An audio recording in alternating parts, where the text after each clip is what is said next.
In this universe, there is one great energy, and we have no name for it. People have tried various names for it, like God, like Brahman, like Tao. But in the West, the word God has got so many funny associations attached to it that most of us are bored with it. When people say God the Father Almighty, most people feel funny inside. But according to Buddhist philosophy, all this universe is one tathata. That means 10,000 functions or 10,000 things, one suchness. And we're all one suchness. And that means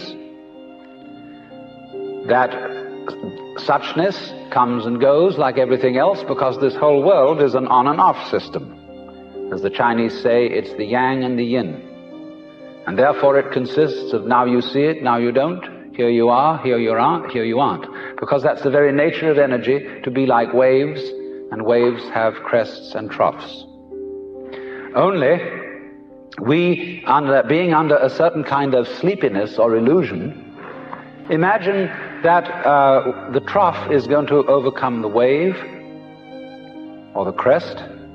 The yin, the dark principle, is going to overcome the yang or the light principle, and that off is finally going to triumph over on. And we, shall I say, bug ourselves by indulging in that illusion. Gee, supposing darkness did win out, wouldn't that be terrible? And so we're constantly trembling and thinking that it may, because after all, isn't it odd that anything exists? It's most peculiar. It requires effort, it requires energy, and it would be so much easier for there to have been nothing at all. Therefore we think, well, since the is side of things is so much effort, you always give up after a while and you sink back into death. But death is just the other face of energy,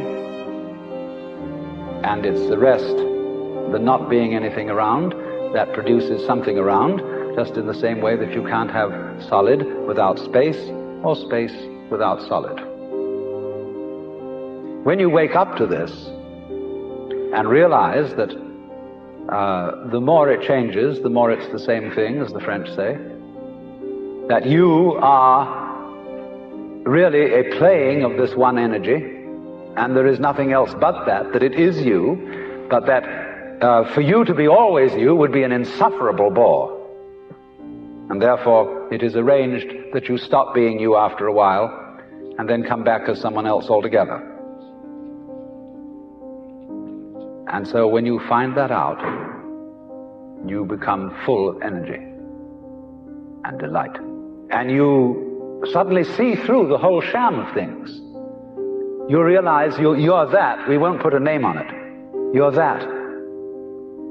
And you can't be anything else. So you are relieved of fundamental terror. That doesn't mean that you're always going to be a great hero, that you won't jump when you hear it bang, that you won't worry occasionally, that you won't lose your temper. It means, though, that fundamentally, deep, deep down within you, you will be able to be human in the pains, difficulties, and struggles that naturally go with human existence.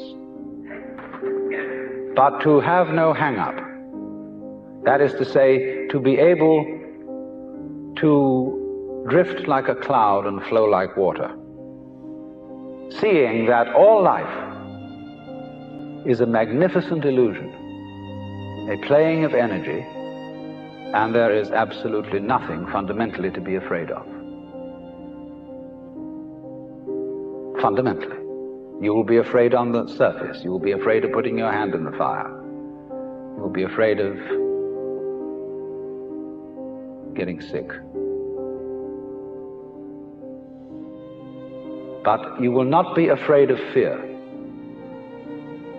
Fear will pass over your mind like a black cloud will be reflected in the mirror.